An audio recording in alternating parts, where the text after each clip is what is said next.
Glória a Deus. Vamos abrir a palavra do Senhor. Livro de Neemias, capítulo 6, a partir do verso 1. Amém? Neemias, capítulo 6, verso 1 em diante. Aleluia. Deus é bom. Neemias, capítulo 6. Sucedeu mais que, ouvindo Sambalate, Tobias, Gesem, o arábio e o resto dos nossos inimigos, que eu tinha edificado o muro e que nele já não havia brecha alguma, ainda que até este tempo não tinha posto as portas nos portais. Sambalate e Gesem enviaram a dizer: vem e congreguemo-nos juntamente nas aldeias no vale de Ono. Porém, intentavam fazer-me mal. E enviei-lhes mensageiros a dizer: estou fazendo uma grande obra, de modo que não poderei descer. Por que cessaria esta obra enquanto eu a deixasse e fosse ter convosco? E da mesma maneira enviaram a mim 4 vezes, e da mesma maneira lhes respondi. Então Sambalate, da mesma maneira, pela 5ª vez, me enviou o seu moço com uma carta aberta na sua mão, e na qual estava escrito: entre a gente se ouviu e Gesem diz que tu e os judeus intentai revoltar-vos, pelo que edificais o muro, e que tu te farás rei deles segundo estas palavras, e que puseste profetas para pregarem de ti em Jerusalém, dizendo: este é o rei em Judá. Podem se assentar, queridos. Amém? Neemias. Neemias foi um copeiro que serviu na corte do rei.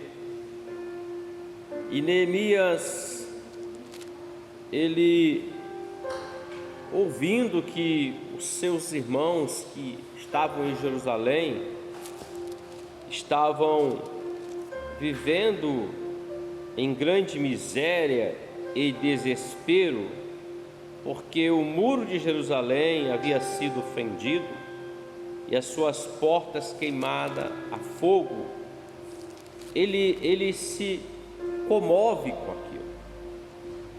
E ele passa, a partir daquele momento, a jejuar, a orar diante do Deus de Israel. Ele começa a clamar diante do Senhor acerca daquela questão. Neemias tinha uma vida boa. Ser copeiro do rei naquele tempo era algo sublime. Ele tinha a responsabilidade de experimentar o vinho, os líquidos que eram servidos ao rei antes que o rei tomasse. Era um lugar, uma posição, um cargo de muita confiança. Não era qualquer um que servia diante do rei, não era qualquer um. E comia no palácio, vivia no palácio, tinha uma vida boa, não parecia necessidade alguma ou dificuldade financeira, material. Tinha um teto para dormir, tinha roupa, tinha comida, tranquila a vida dele. Porém, quando ele escuta dizer que os seus irmãos, seus conservos de nação, os hebreus, estavam vivendo em miséria e dificuldade, algo muda dentro dele, ao ponto desse homem jejuar diante do Senhor, ao ponto dele buscar o Deus de Israel diante e por causa daquela questão.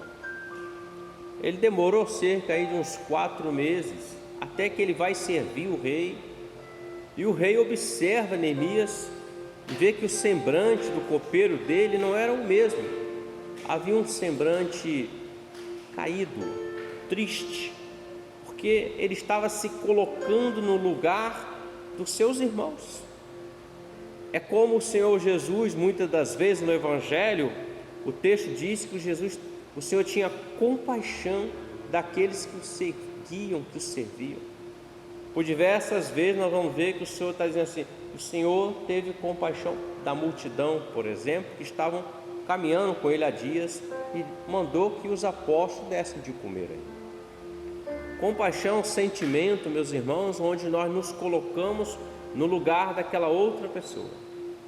É como se nós olhássemos o estado daquela pessoa e nós nos colocamos naquele lugar e participamos do mesmo sentimento dela, da mesma necessidade, da mesma alegria, da mesma tristeza, da mesma dificuldade. É se pôr no lugar de outrem, de alguém. E foi o que Neemias fez. E isso, ele precisava de uma direção de Deus. E ele usa exatamente aquilo que ele conhecia da palavra, aquilo que Jeremias no capítulo 33 escreve. O Senhor fala assim: clama a mim e responder-te-ei, anunciar-te-ei coisas firmes que não consegue, não conhece, coisas grandes que não conhece. Ou seja, busque-me, buscar-me-eis, me achareis, quando me buscar de todo o vosso coração.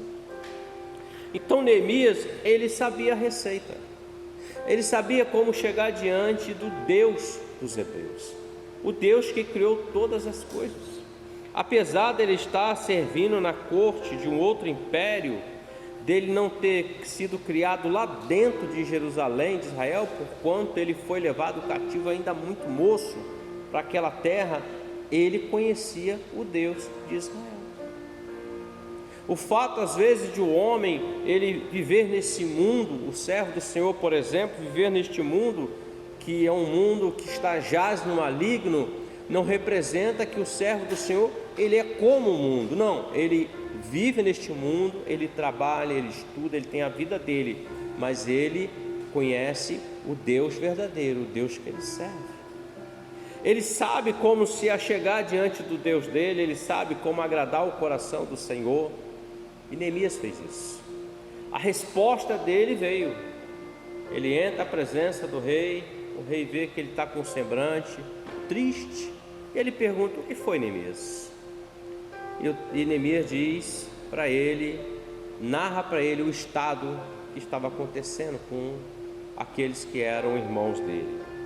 E ele começa a clamar diante do rei. Ele diz: rei, me dê carta, me permita ir para reconstruir os muros, para colocar as portas no lugar, para que seja edificado Jerusalém. Me dê cartas ao chefe da casa de madeiras, ao governador, para que eu possa passar naquela província. E, meus irmãos, é algo muito poderoso. Deus estava no controle de todas as coisas. 4 meses ali orando e buscando, a resposta veio de maneira que o próprio Deus de Neemias tocou no coração daquele rei ímpio. E ele deu as cartas para ele, deu a madeira, deu o material necessário, deu cartas, mandou pessoas, e ele foi em direção àquilo que ele ia fazer, uma obra para Deus. Veja que nós lemos aqui no capítulo 6, que ele fala assim: eu não posso deixar esta obra, eu não posso descer, não posso cessar esta obra, porque ele entendia o valor daquela obra. Nós não vamos ver Deus falando assim: Neemias, levanta-te e vai até o rei, e vai até Jerusalém, reconstrói os muros, coloca as portas. Não, nós vamos ver diferente. Alguém que buscou o Senhor, e o Senhor foi dando graça a ele, foi dando a direção, o Senhor providenciou o material, o Senhor providenciou as pessoas, o Senhor deu a ele coragem, ousadia, disposição, inteligência, saúde, força e vigor para ele fazer aquela obra. Abrindo aqui um pequeno parênteses, meus irmãos, alguns dizem que a obra de Deus ela é muito difícil. Não é que a obra do Senhor ela seja difícil. A obra do Senhor, ela passa por situações que nós somos confrontados, nós vamos para um embate com um ser que nós não vemos, o adversário, mas nós vemos a atuação dele, o agir dele. Nós vemos que ele trabalha de muitas formas para tentar impedir que nós demos sequência à obra que o Senhor colocou em nossas mãos para realizar, meus irmãos. A palavra fala, nas cartas paulinas, Paulo escreve o seguinte: aquele que começou a boa obra, ele é fiel e justo para completar até o dia de Jesus Cristo. Preste bem atenção nessa revelação. Deus colocou uma obra na sua mão para fazer, e o mesmo Deus que colocou uma obra na sua mão para fazer e na minha, é o mesmo Deus que está fazendo uma obra em mim e em você, e Ele está aperfeiçoando até o grande dia, meus irmãos. A perfeição vai chegar, e quando chegar essa perfeição, é o dia do alarido da trombeta, é o dia que vai soar, é o dia que nós subiremos, é o dia que nós estaremos na glória celeste com Ele, meus irmãos. Mas enquanto isso, continuemos firme nas promessas do Senhor, caminhando e fazendo a sua obra. Pois bem, o Senhor deu condição, pessoas, recurso, e quando Ele se prontifica a fazer aquilo, nós vemos que se levanta oposição, adversidade. Oposição e adversidade, ela tem nome. Tem nome. O texto chama essa oposição e adversidade de Sambalate, Tobias, Gesem e o resto dos outros inimigos. Eles têm nome. A adversidade na sua vida, ela tem nome. Qual que é? Uma porta que se fechou. É o nome da adversidade. A adversidade, ela tem nome. Qual é a adversidade? Uma enfermidade incurável, que precisa de um milagre. Ela chegou, é uma adversidade. A adversidade chegou, não consigo ter um relacionamento, está confuso na minha casa, na minha família. Tem nome a adversidade. E ela chega para tentar parar você. Ela chega para tentar fazer com que você pare de construir, de edificar a obra que Deus colocou nas suas mãos para fazer. Quantas das vezes nós não já pensamos isso? Diante de alguns arábicos, de alguns Gesem, de alguns Sambalates e Tobias que surgem em nossa vida, eu não estou falando de pessoas, estou falando de adversidades. Se por acaso é pessoa, que seja, mas tem um nome, adversidade.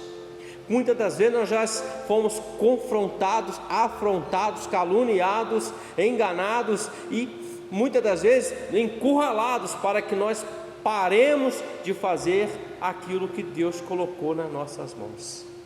Veja bem, meus irmãos, Neemias, ele servia lá no palácio. Talvez se ele fosse alguém assim, tão egoísta, ele dizia assim: coitado deles, vou orar por eles. E não ia se condoer ao ponto de querer ir àquele lugar para restaurar, para que Deus trouxesse um alento, trouxesse uma restauração a eles. Muitas pessoas são assim. Elas pensam nelas, mas elas não pensam no seu próximo. Porém o Evangelho, ele nos confronta, meus irmãos. Ele nos confronta porque o Senhor fala assim: olha, ame a Deus acima de todas as coisas e ao teu próximo como a ti mesmo.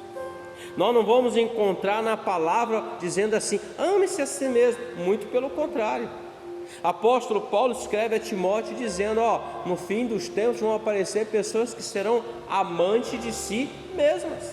Estão pensando somente nelas, querem só para elas, não estão se condoendo ou tendo compaixão do seu próximo, do seu semelhante, e às vezes nem do seu parente mais próximo necessitado, se esquecendo, ou seja, estão vivendo a sua vida centrada apenas nela. Desviaram do propósito do Evangelho, meus irmãos. Nós olhamos para o nosso Senhor Jesus, nós vamos ver que Ele está caminhando sobre a face da terra. O texto diz que as mulheres de alguns homens, elas davam oferta ali ao ministério para que pudesse continuar a fazer a obra. Aquela oferta, o Senhor, Ele repartia. Compre pão para aqueles que estão precisando, dê àquele que é necessitado. Nós vamos ver quando a mulher entra e derrama o perfume, o Judas diz assim: poderia vender e pegar esse dinheiro e dar aos pobres. Ou seja, por que ele falou isso? Porque já havia essa prática da parte do Senhor. Ele não estava preocupado, meus irmãos, com o mamão desse mundo, o dinheiro, não, com a fama, com a fortuna, com a riqueza, não. Ele estava só preocupado com uma coisa: em completar a obra que o Pai colocou na mão dele. Só existe uma preocupação para você e para mim. Qual é, pastor? Completar a carreira que está proposta, combater o bom combate, meus irmãos, porque tem uma coroa reservada para você e para mim, e nós seremos coroados naquele dia, não pelo homem, nem pelas autoridades desse mundo, nós seremos coroados pelo Rei dos Reis e Senhor dos Senhores, meus amados. Neemias estava fazendo a obra, mas se levantou aqui. Observem que ele fala que 4 vezes eles tentam fazer ele parar a construção, e na 5ª vez eles levantam uma outra estratégia. As 2 que nós citamos aqui diz que eles fizeram um convite, enviaram a dizer: vem, vamos congregar juntos lá nas aldeias, no vale de Ono. Mas Neemias, dotado do Espírito do Senhor, entendeu que eles queriam fazer mal a ele. Olha o convite é agradável, diz assim: olha, congreguemos-nos juntamente nas aldeias, ou seja, vamos nos congregar junto, vamos celebrar junto, vamos fazer festa junto. Mas a intenção que estava no coração deles não era de edificação ou para fortalecer Neemias, era para fazer mal a Neemias, era para fazer com que ele parasse. E outra, eles dizem assim: olha, e Neemias disse assim: olha, eu não posso parar isso aqui, eu não posso cessar essa obra, eu estou fazendo uma grande obra, de modo que eu não posso descer.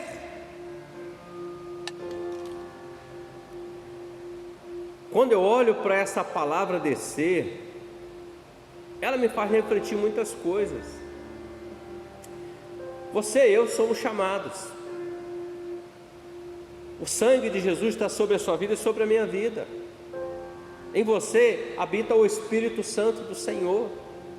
Mas para que o sangue te alcançasse e a mim, para que o Espírito Santo habitasse em você e em mim, isso denota esforço, dedicação, renúncia, ou seja, fazer a obra, trabalhar para o Senhor, esforço, dedicação e perseverança. Neemias estava se esforçando, e cada vez mais que você e eu nos esforçamos, nós subimos um pouquinho mais o degrau de Deus, nós nos aproximamos um pouco mais do Senhor. E aproximar do Senhor não significa ir para baixo, é buscando sempre as coisas de cima, mais próximo do Senhor. A posição que Neemias estava era uma posição superior em relação aos que estavam tentando fazer mal a eles, porque o que eles queriam e a posição que eles estavam é a posição do mundo sem Deus, que quer os seus interesses, seus valores, em detrimento a tudo que se diz compaixão, salvação, o Senhor, a palavra e tantas outras coisas. E o texto diz, ele fala assim: eu não vou descer, porque se eu descer, eu vou me colocar no mesmo nível seu. Se eu descer, essa obra aqui vai parar. E aquilo que eu busquei, que eu jejuei durante 4 meses, aquilo que o Senhor me deu graça diante do rei, aquilo que o Senhor levantou um povo para estar comigo, para edificar, aquilo que Deus quer fazer através da minha vida, vai parar. Então eu não vou descer. Muitas pessoas descem, aceitam o convite. Eles tentaram fazer até o Senhor Jesus descer da cruz. Desce daí, você não é o Cristo? Você não curou a muitos, salva-te a ti mesmo. Mas ele não podia descer, meus irmãos. Ele tinha que ficar lá no madeiro, lá cravado, cumprindo aquela obra que o Pai estabeleceu na vida dele. Aquilo é plano de Deus, e de modo que ele não podia descer. Quando ele está diante de Pilatos, ele fala assim: eu podia rogar ao meu pai, ele mandaria 6 legiões de anjos aqui. Mas ele não fez isso, por quê? Porque ele estava fazendo uma grande obra. Todas as vezes que alguém te convida para estar fora dos planos de Deus, para desistir da obra de Deus, para parar de clamar, parar de adorar, parar de servir, esse convite é de Sambalate e Tobias, é o convite do adversário para impedir que você galgue aquilo e complete o plano que Deus tem na sua vida. Olha, meus irmãos, reflitam. Vocês têm a mente de Cristo, nós temos a mente de Cristo. Quando o Senhor deu a Noé um projeto, uma obra para fazer, não foi fácil para ele construir uma arca, um barco enorme. O homem não era engenheiro, não era carpinteiro, não era nada, mas Deus o capacitou. Você e eu não somos engenheiros, não somos carpinteiros, não somos letrados em muitas coisas, não somos homens da ciência, nada disso, mas Ele nos capacita para a sua obra. Ele coloca em nós o Espírito, Ele nos dá os dons excelentes, aquilo que é necessário. A capacitação vem do alto, não vem de baixo, meus irmãos. E certamente eles diziam para Noé: Noé, para aí de construir essa arca. É como se dissesse assim: desce, rapaz, você é maluco, isso aí não vai adiantar de nada, nem chover, está chovendo. Mas ele continuou. Sabe qual é o resultado? O resultado vai ser no fim, não no meio, não no começo, nem no meio, é no fim. Escrito está na palavra: melhor é o fim do que o começo. O resultado da obra que você está fazendo para o Senhor, perseverando e continuando, é lá no fim. Quando, pastor? Quando você entrar os portões da mansão celestial.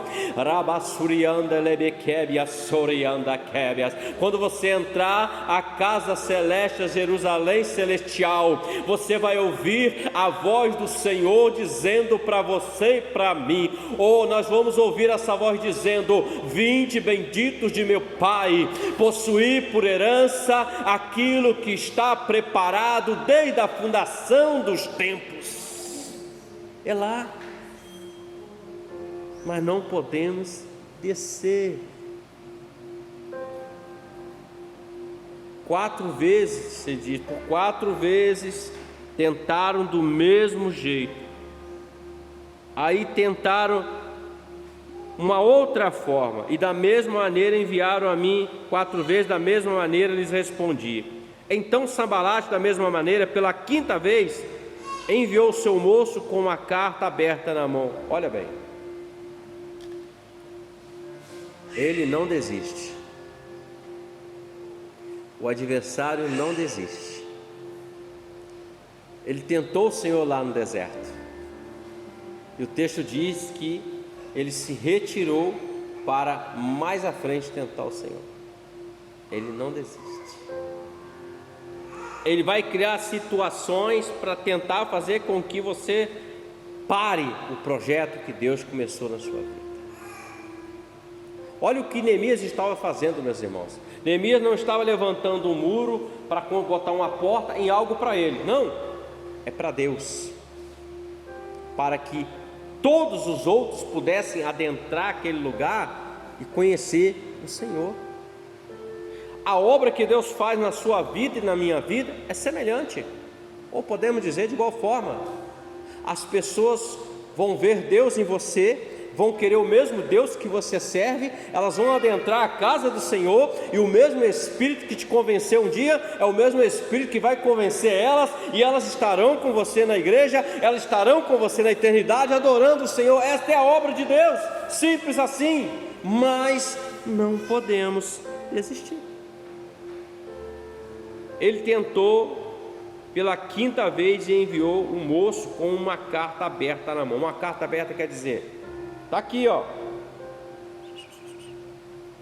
Porém a carta era uma carta de mentira, de engano, porque na carta estava escrito o seguinte: entre as gentes, as pessoas, se ouviu, e um dos inimigos, que é Gesem, diz que você e os judeus estão criando uma revolta, uma rebelião, por isso que vocês estão querendo edificar esse muro, e que você vai se fazer simplesmente rei em Judá.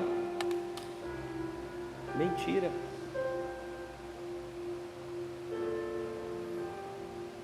A mentira, ela é uma arma cruel. Paulo diz que nada podemos contra a verdade senão pela verdade, ou seja, a verdade sempre vai ser verdade, mentira sempre vai ser mentira. A diferença é, nós vamos dar crédito à mentira ou à verdade? Engano.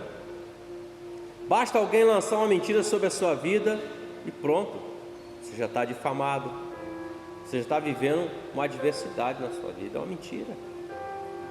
Nós estamos vivendo um tempo que é mais fácil acreditar na mentira do que na verdade.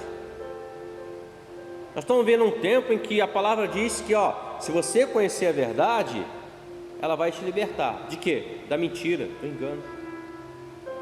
Mas as pessoas preferem viver uma mentira. A verdade, ela te liberta. Quando você conhece a verdade que é Jesus, a sua palavra, o seu Espírito, você olha as coisas que acontecem no seu meio, ao seu redor, na sua vida cotidiana, nos meios de comunicação e outras coisas mais, você olha assim e fala assim, misericórdia. Você ainda fala assim, misericórdia. Por quê? Porque você conhece a verdade, os seus olhos estão enxergando a verdade. Você está como o apóstolo Paulo, ele era um religioso. E ele cai aos pés do Senhor Jesus. E quando Ananias vai orar por ele, caíram as escamas, ou seja, nós também. Eles criaram uma mentira para tentar fazer com que Neemias parasse aquela obra. Uma carta de mentira, escrita por Gesem, um dos inimigos. Nós estamos numa campanha, uma carta para Deus. O adversário pode criar uma carta de mentira contra você, pode usar os seus servos, seus seguidores, para fomentar aquilo, para multiplicar aquela mentira, para tentar destruir você, parar. Por quê? Porque o adversário está vendo aquilo que Deus está fazendo na sua vida e através de você. Então, não vamos descer, vamos continuar edificando, vamos continuar adorando, vamos continuar louvando, vamos continuar glorificando a Deus, vamos continuar orando, vamos continuar jejuando, vamos continuar servindo ao Senhor com alegria, meus irmãos, com prazer, com regozijo. Porque, meus irmãos, veja bem, nós estamos aqui e Ele está aqui no nosso meio, nós estamos sentindo essa presença gloriosa e maravilhosa. Isso, meus irmãos, não é sentimentalismo, não é emocionalismo, não, é a presença do Senhor no nosso meio, meus irmãos. Nós não somos pessoas que provocam isso nas pessoas, não. Quem provoca o que você está sentindo é a presença do Espírito Santo do Senhor. Neemias se definiu: estou fazendo uma grande obra, eu não posso descer.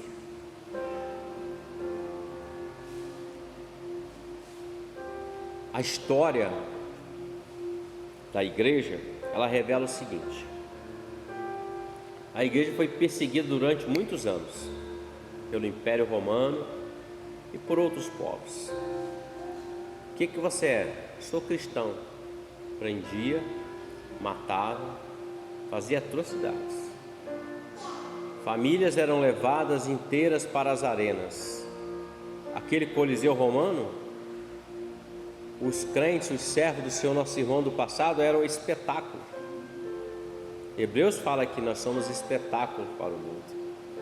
O mundo se diverte, quer se divertir sobre nós.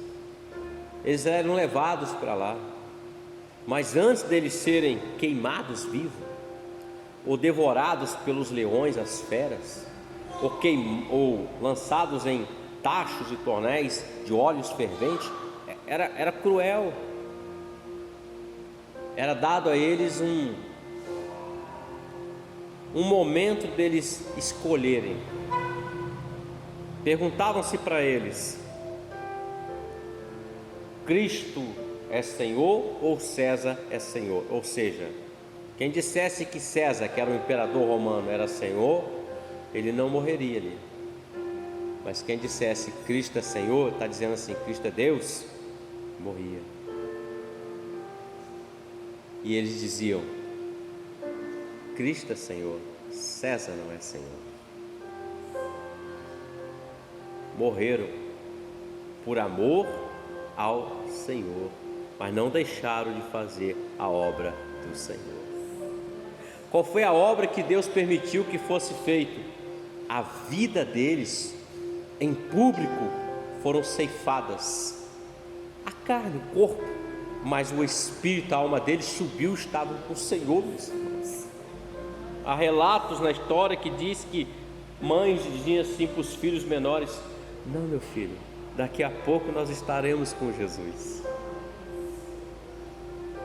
Quando você olha a carta de Cristo para a igreja de Esmirna e fala assim, vocês terão uma tribulação de 10 dias, ser fiel até a morte, dar-te-ei a coroa da vida.